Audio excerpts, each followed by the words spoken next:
Adam here, So Wizard Podcast. We got another cool interview for you today. Before we dive in, please remember to subscribe to our channel. Lots of interviews, Comic-Con coverage, everything else coming your way. Today's interview is with Isaiah Frizzelle. Isaiah is a really cool guy. The interview became more of a conversation. He's just a really easy guy to talk to. It was a lot of fun. It was just like hanging out with an old friend. He's an actor, a writer, a podcaster, a director, a creator. He's got the Bird Brain podcast. You should check that out. He uses his psychology degree to kind of give tips on mental well-being and mental health, but he also, in the same channel, produces horror shorts, and sometimes he calls them his actor friends, and he really produces them, and I've checked a few of them out. They're very cool. Isaiah also has a YouTube series that he was in. It's already out. It's called Boyfriends. Check that out. Comedy.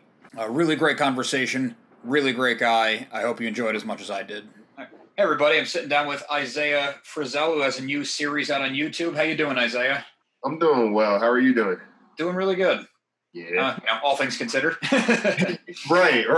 Within these circumstances, absolutely. Yeah. Before we get into your series, Boyfriends, I like to go back to kind of the beginning and like what got you into acting and creating and all that good stuff. Yeah. I'd say I noticed, because I've sat with this too, I'm like, oh, what got me started in acting? Growing up, it's funny. I grew up in martial arts. I grew up in a karate school and everything like that. And, I loved watching like Three Ninjas, Jet Li, Jackie Chan. That was my vibe. So I always kind of like wanted to be in a martial arts movie. And growing up through elementary school, my buddies and I, we used to just like shoot short movies, whatever the case may be. Somebody would sit there, he'd write something, and then we just shoot it. And I didn't really pay too much attention to that. And then finally in high school, a friend of mine, she kept trying to get me to audition for the school like theater production. For 3 years she tried. I was like, no, I'm good. I'm all right. And then my senior year, I finally auditioned. And I was in the school production of Children of Eden my senior year. And that literally like snowballed everything else, because from that, I auditioned for Ragtime in New Jersey Pack, because I'm from Jersey originally. So that was like the big thing to do.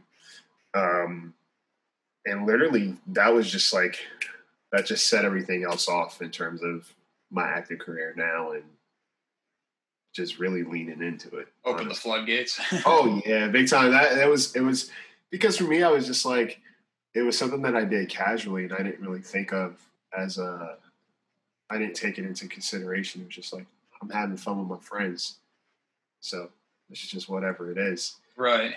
And then when high school came around, I was like, all right, I kind of like this. Like, I'm cool with this. Let's do this. So yeah, it's in hindsight, it's like, oh, all of these things were kind of there already. And then finally I just kind of leaned into it. Nice. Yeah. What was your apprehension on the 3 years that you were like, no, I'm not really into that? Or I was a shy kid. I was a very timid and shy kid. And for me, I would just kind of like, do my own thing. I was in high school, and even before then, I would sing and dance here and there, but like it was never anything I wanted to be in the spotlight for. Mm-hmm. And I even started dancing a little more in high school, because we had this competition battle out of classes where each class, they would compete against each other, like dancing and all these other things, but dancing was the biggest thing. So I danced 1 year, and then that just kind of like allowed me to step out of my shell a little bit more. You know what I'm saying? But prior to that, I would stay in a book and just kind of like stay to myself. Right. That was my thing. Yeah. But yeah, it kind of changed in a good way, because it allowed me to open up to a lot of other things. So it's cool. For sure, yeah. Did you keep up with the martial arts? I trained for about 8 years in martial arts. So that's in my my blood. Yeah, you're not going to forget it now. Oh, no. I want to find a dojo out here. But the dojo that I grew up in, that was more like family. That was home. So I think it's really hard to find that environment again. Because my mom, she put me into martial arts under my sister. So my sister, she was like the first female black belt in our dojo.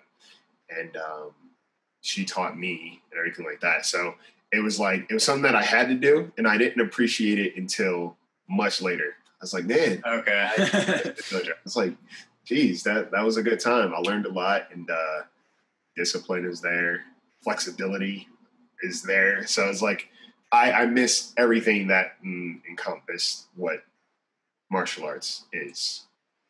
Right, yeah. That was kind of my thought when you said that you didn't audition right away because you were shy, is that martial arts for a lot of kids gives them that confidence and that drive, and it's like, I've been through this, so I can do that. Yeah, it's funny because I didn't even realize that until you said it, because even in martial arts, I have performance anxiety. When it came to tournaments and competing and everything like that, I wasn't really for it. I just kind of hung out to myself, and the discipline for sure is there, but it took me a while to step out of my shell, big time. So even now I still go back and forth with it.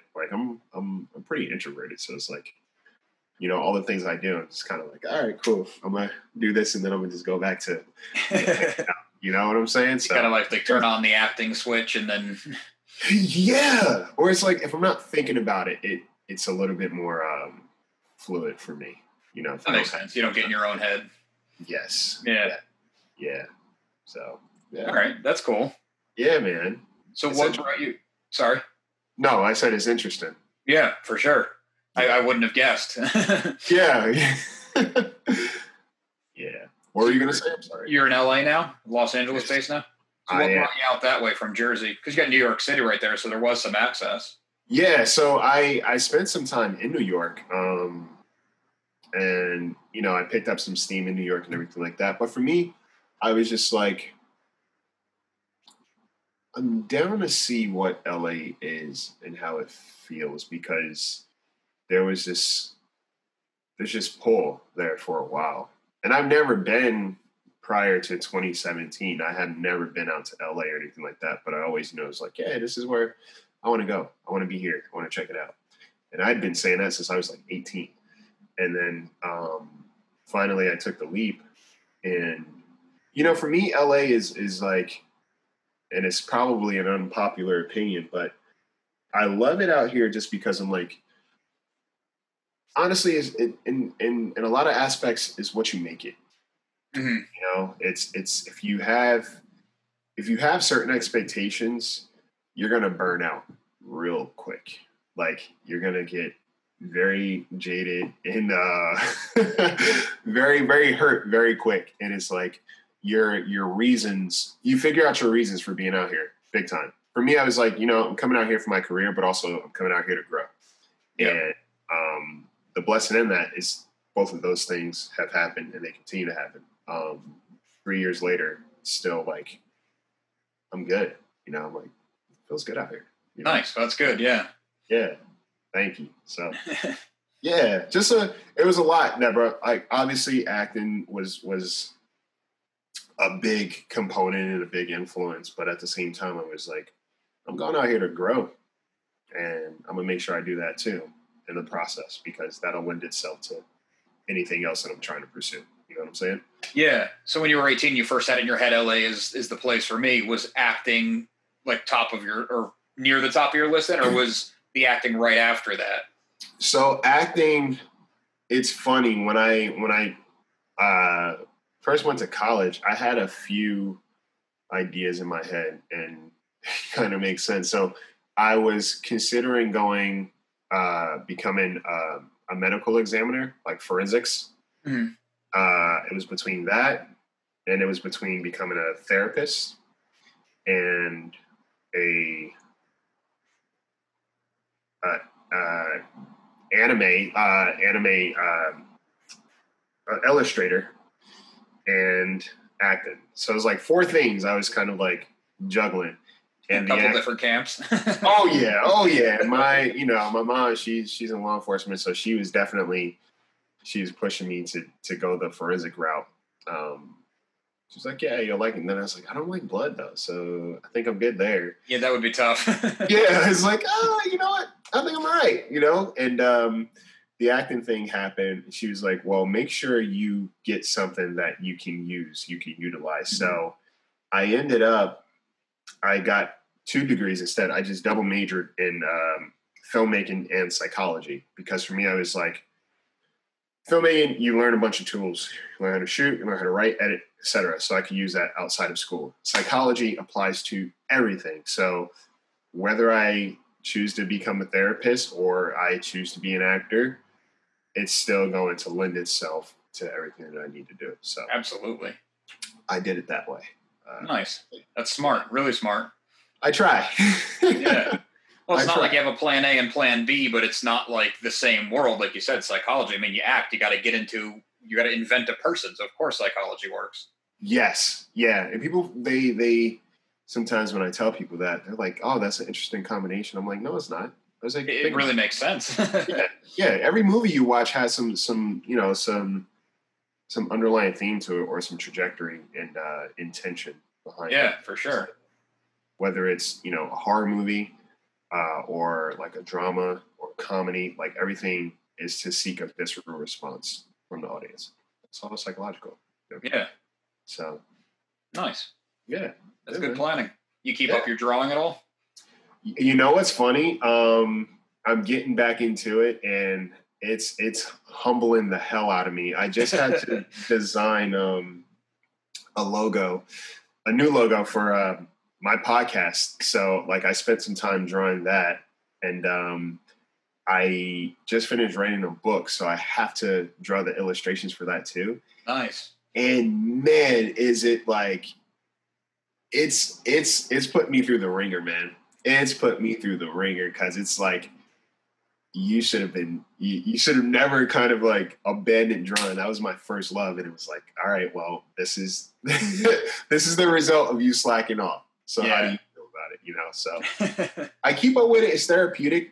Sometimes I just get in the zone, and it's cool. Nice. It's really a good time. And then other times I'm just frustrated. Yeah, that muscle atrophies immediately. Yeah. Yes, it's a big deal. So it's all good. Yeah. Real quick, why don't you just give out the name of your podcast you mentioned?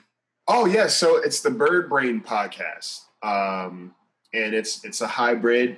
Basically, Mondays is all about mental health, having an elevated perspective on just life, like ordinary things that you go through in life. I released the episode yesterday, and, just a little example, that episode was about,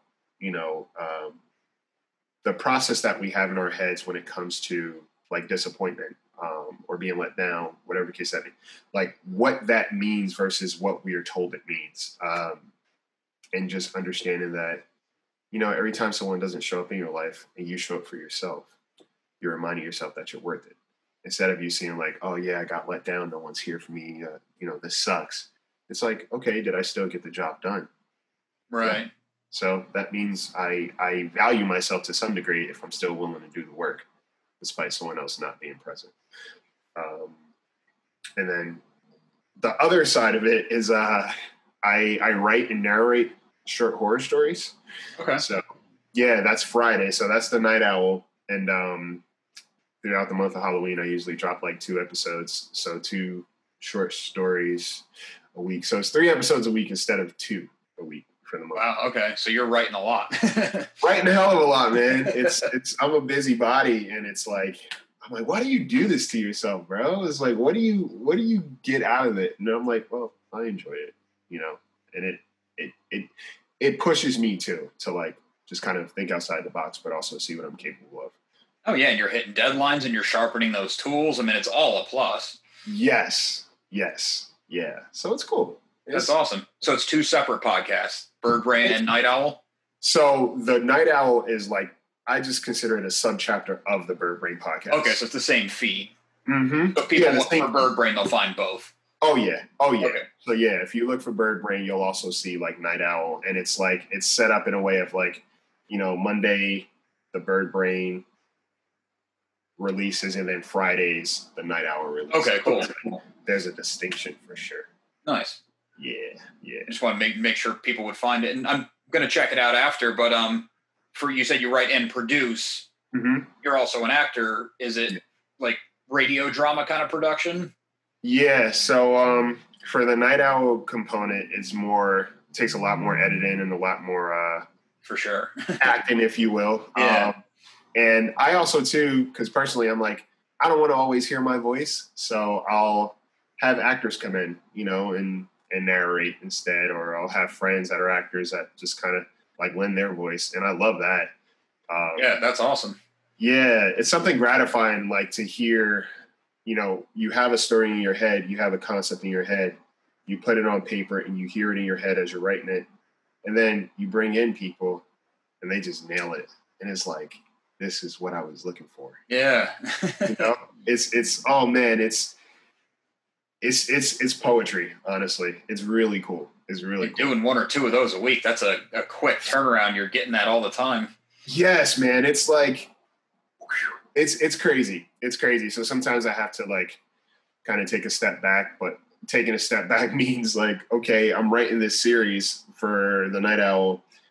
I'll just write little short stories in between while I think of the series and how I want it to play out. So it's like a duality of writing the story in my head, but also like, all right, still having something to like put out.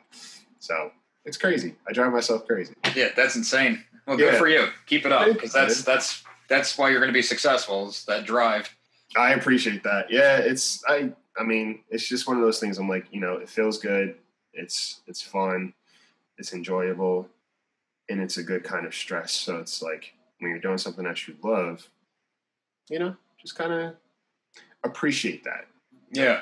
Appreciate that, and the ability to create. And as a podcaster, it's like, it's fun because I feel like you connect with other people because of it. You're able to kind of create this web of community, and that's what's been happening for me too. Like, I've been able to work with other podcasters and be on each other's shows. Like, it's a crazy thing, when you think about it. Yeah, it's a lot of fun though. It's like you're saying, the networking is. Yeah. It's all good. Yeah. Oh man, it's great, man. Yeah. So you're writing. Do you have anything written that you want to get on the screen eventually? I think it would be cool. There's this one. I wrote a series a couple of years ago, and we were in pre-production for it. And it was just like the moving parts of it just kind of fell to the wayside. And I kind of, shoved it away. I was like, because it was just everything that was connected to it, like the experience that was connected to it, I was just like, I don't even want to think about. But it's a psychological horror that I wrote that I would love to see like on screen. I think it would be cool, just because of the symbolism, how it plays into like relationship dynamics, everything like that, and just people, like how we exist and how we operate as individuals versus in a collective setting. I think that would be cool. Like, I would love to see that like on screen for sure. Yeah, nice. Yeah. That's awesome. Yeah. I'm finding a lot of the young actors now are also writers and creators, producers. Like, you kind of have to do it all, or you choose to do it all. Yeah, I think it's like, and I've had this conversation recently with someone, and it's like, as actors, you have to do a million things anyway, just to kind of like pay bills, whatever the case may be. So it's like, why would you limit yourself to just being an actor if that's not your life anyway? Mm-hmm. It's like, as an actor, you have to play a bunch of different roles anyway. So why would you limit yourself to just doing one thing? Because, a lot of times it's like, oh, well, if I decide to start writing, that means I'm not an actor anymore. It's like, no, this is a part of who you are. So like, Right. It's that. Don't worry about the label. Do whatever you want to do. Don't worry about the label. Do whatever you want. I love that. Yes, that's a big one for me. It's like, yeah, just whatever makes you feel good, and whatever feels fluid. Lean into that, and that's what podcasting is for me. It's like it feels right, and it's like, yeah, people enjoy it. I would imagine it's like your psychology and filmmaking degrees, knowing how to write.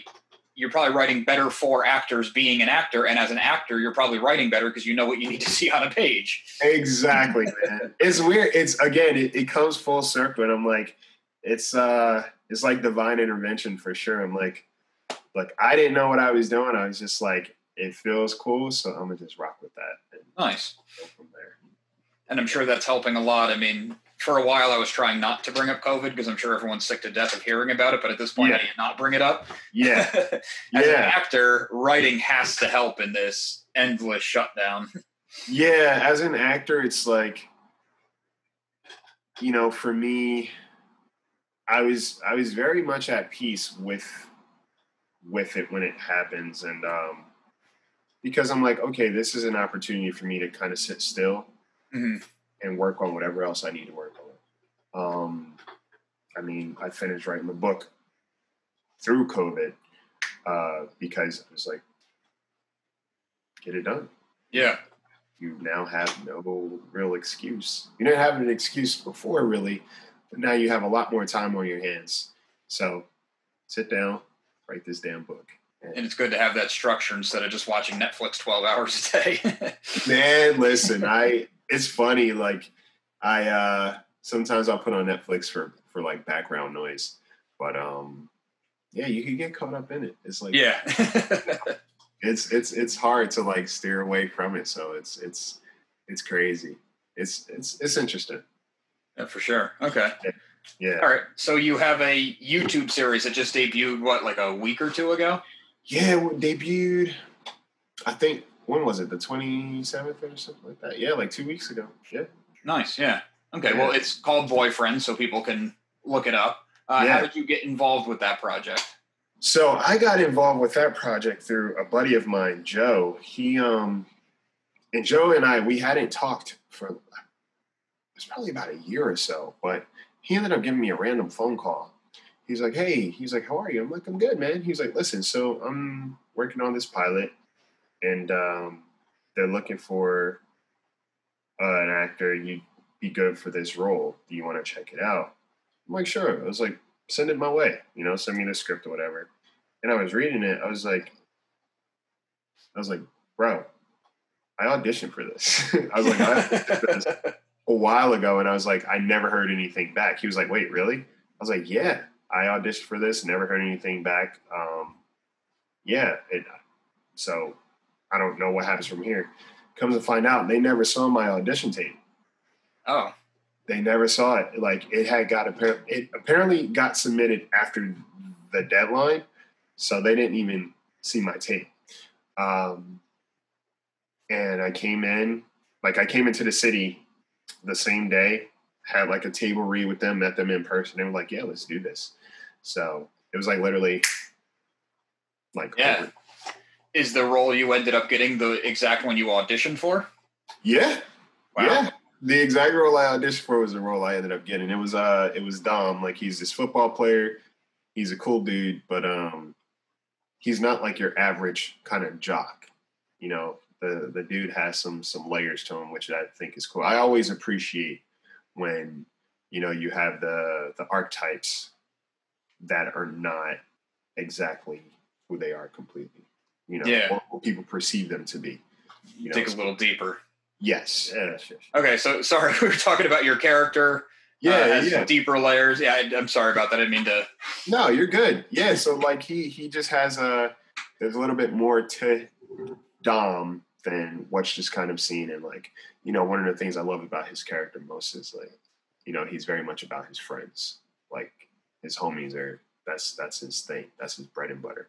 So it was a good time. That was a good experience. It was really cool. You got the whole series filmed and everything before everything got shut down, I assume?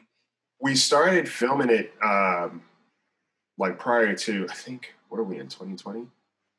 So not too long ago, we like filmed it, and once everything just started transitioning, it was like a hiccup. But you know, it's been getting a decent amount of views, and you know, we'll see what comes of that. Because right now we're all scattered. Yeah. But I'm pretty sure people would not be opposed to like linking up and getting this thing up and running again. You know what I'm saying? Nice, yeah. So yeah, it was a good time. It was a good time. So you just acted, you didn't write or produce, and I mean, not No. just acted. I know that's a big thing, but Yeah. So the creator Noam Ash, he plays the main character in the series, and then it was directed by Darren Stein, who also wrote, I think, produced and directed Jawbreaker.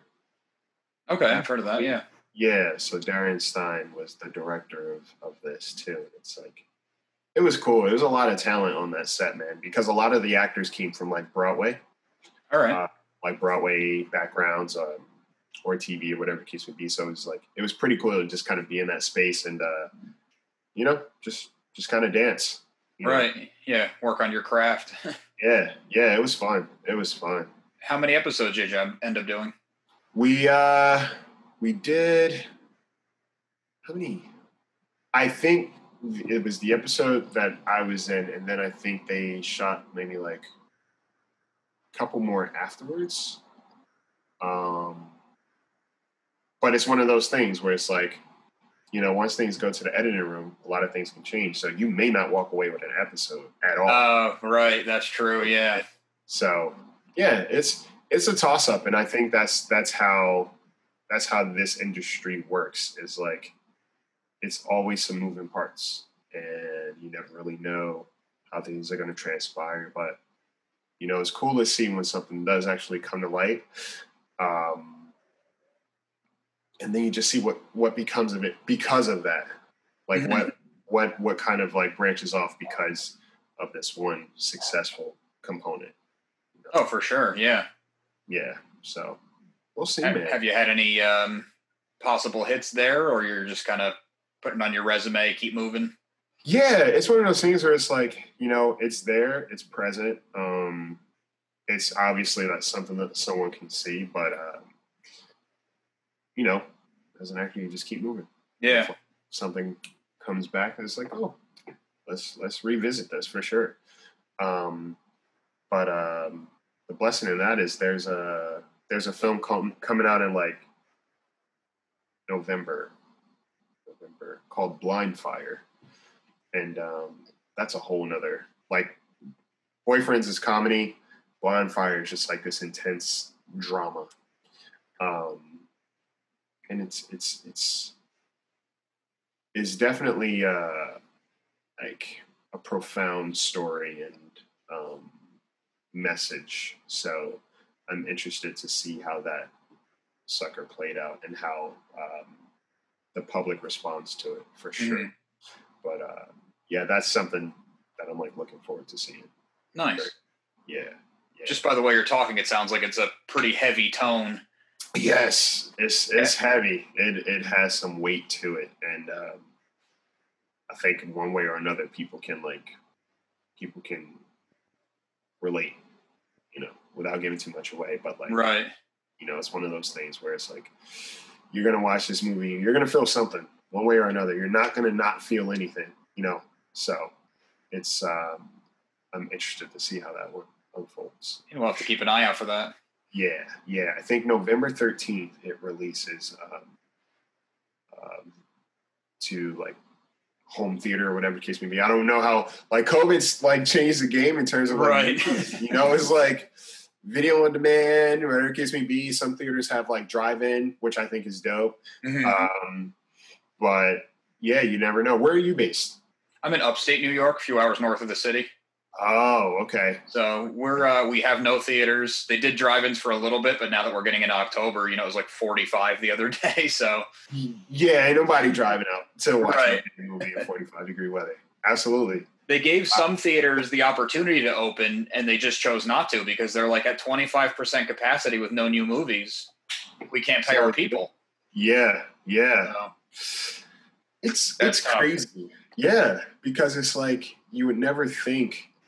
I think the interesting thing about COVID is what happened is like the things that are kind of just in the back of your mind or just fleeting, you actually recognize, oh, this is how this works, and this can't work without this working. You know, movies, for example, it's like you don't think about how much money pours into movies and movie theaters and how that affects work in so many other mediums. It's crazy. Like it creates is. Yeah. So it's like to hear that some theaters are like literally going out of business. I'm like, Jesus. And some of the big chains too, like it's mostly Regal around us, and Regals might get bought out by like Paramount now. You know, it might not exist anymore. Really? Yeah, I've been hearing rumors that maybe some of the studios are going to be buying out the theater chains. Because I guess way back when there was all these antitrust laws that you can't make the movie and own the theater because then you're not going to show that guy's movie. You know, you want to show your own movie, and then the small theater won't show your movie because you want it only in your theater.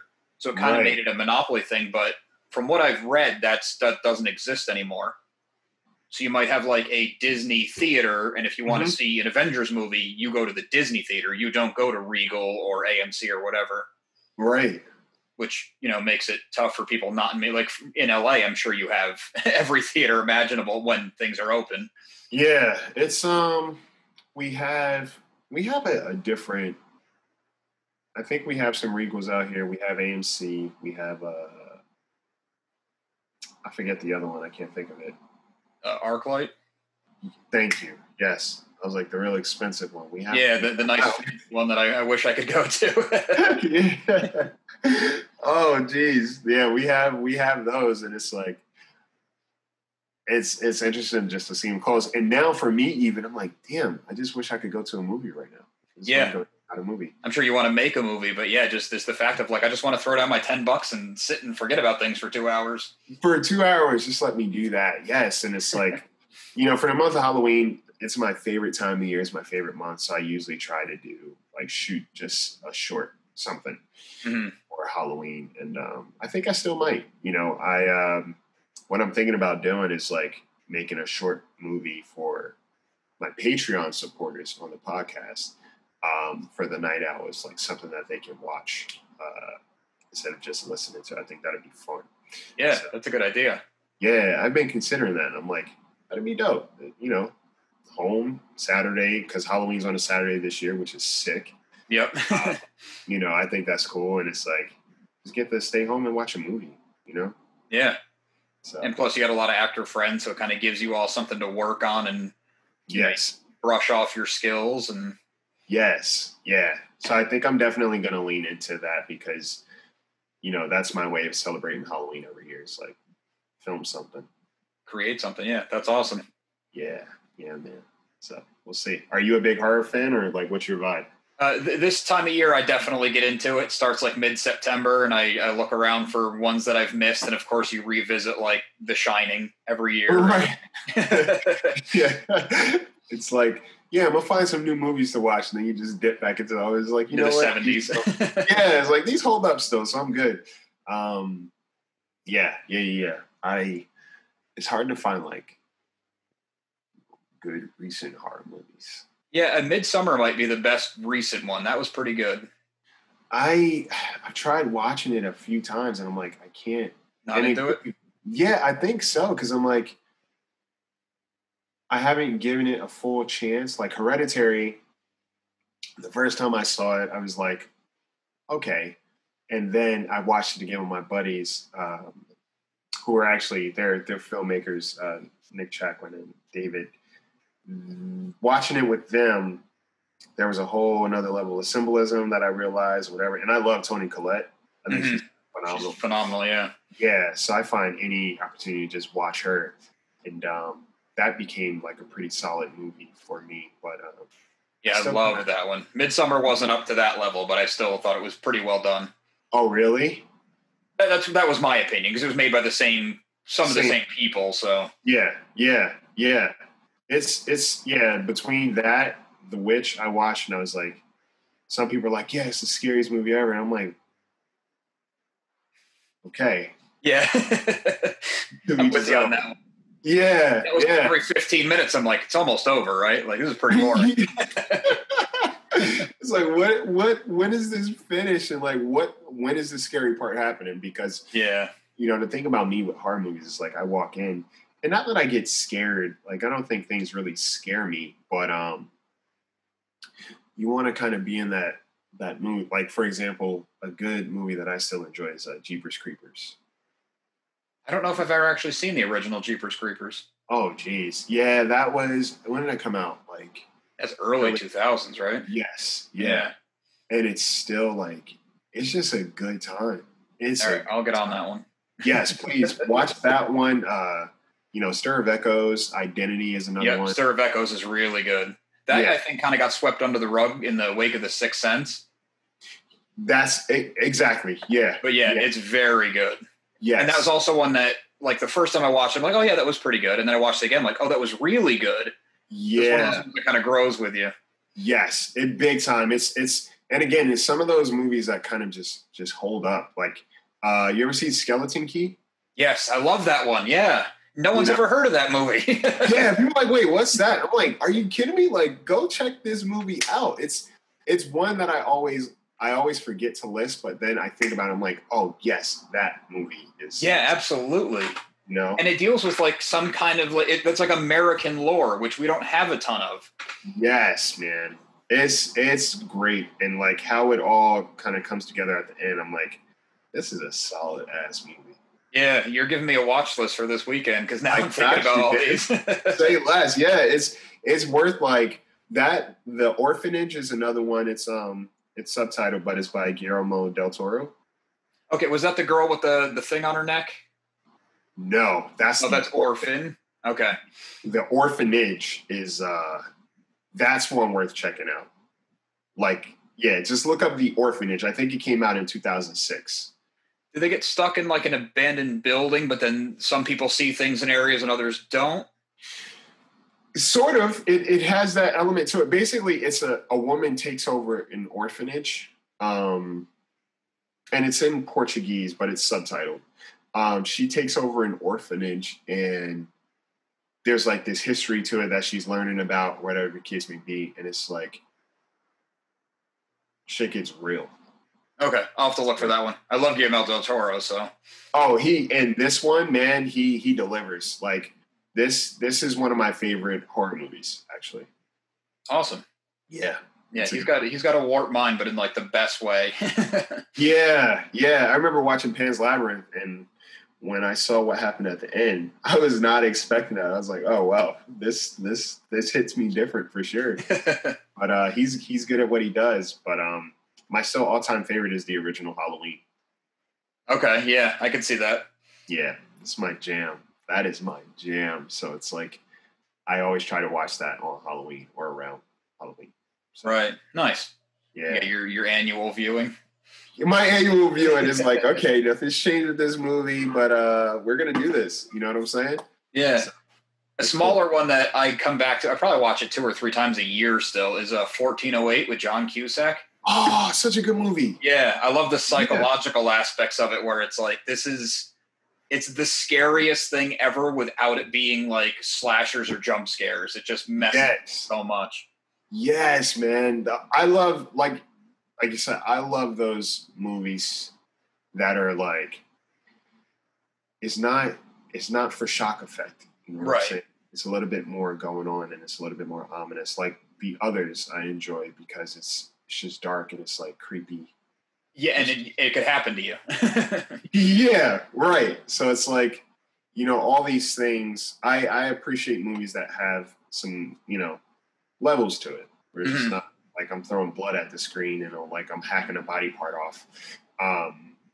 That's why the first Saw I enjoyed a lot. Yes, absolutely. That was that left an imprint on like the whole culture, and then unfortunately made too much money, so they made 17 more of them.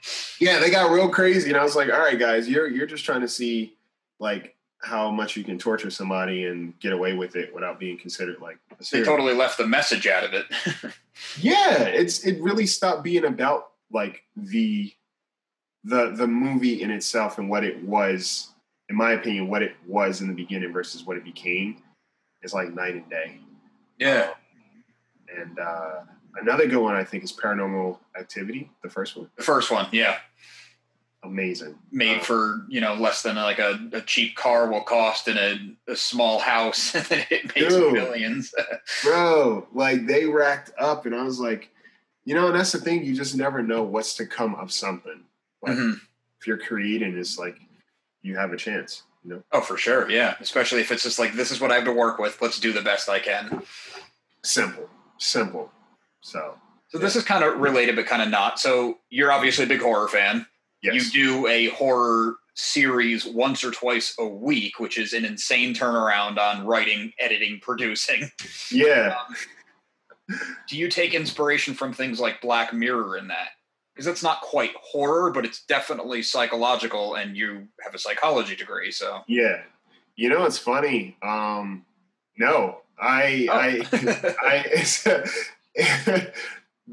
most of my story, actually all of my stories come from very, you'd be surprised, like come from little things. I can give you an example. There was a couple months ago, one story I'll never forget. I was on a beach and I was walking past this guy and he just happened to be whistling, whatever. He was just whistling. And right then and there, I had a story. And I just wrote from that.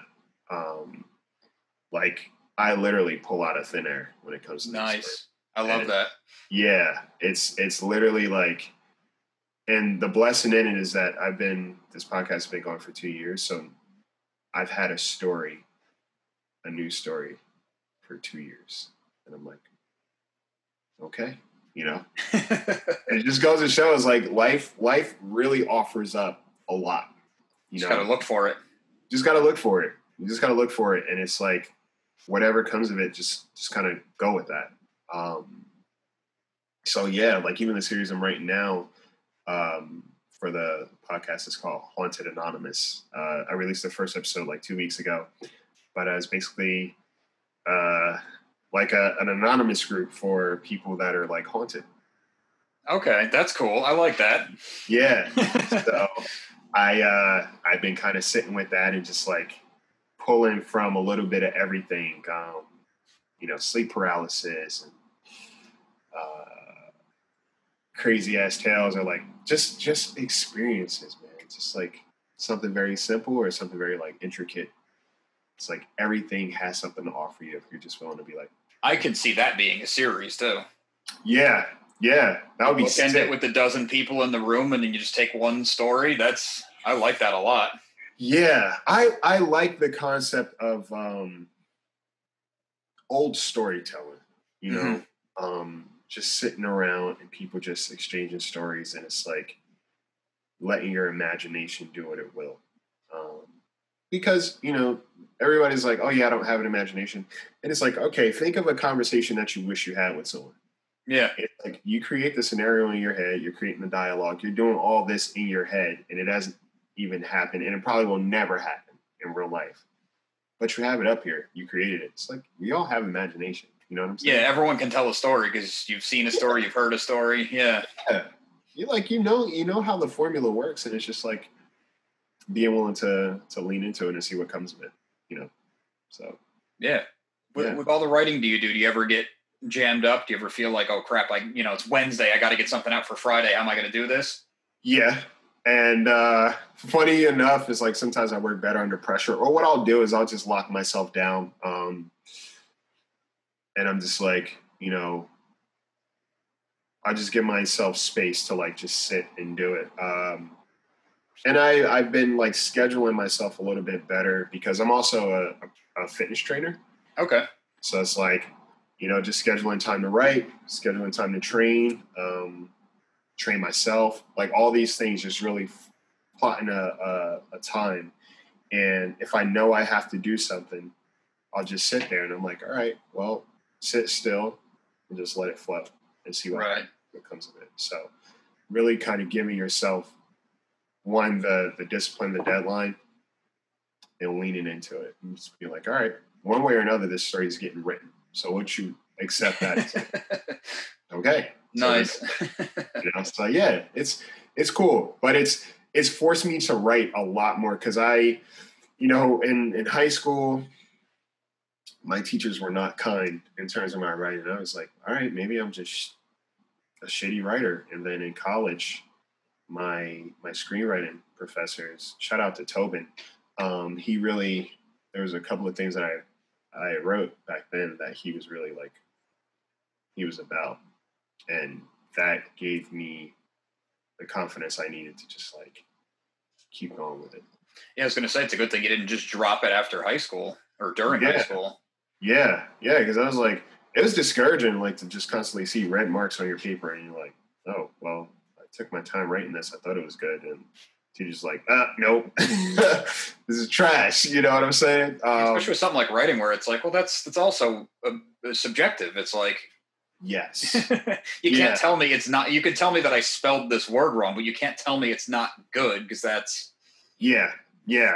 It's crazy. Oh, funny.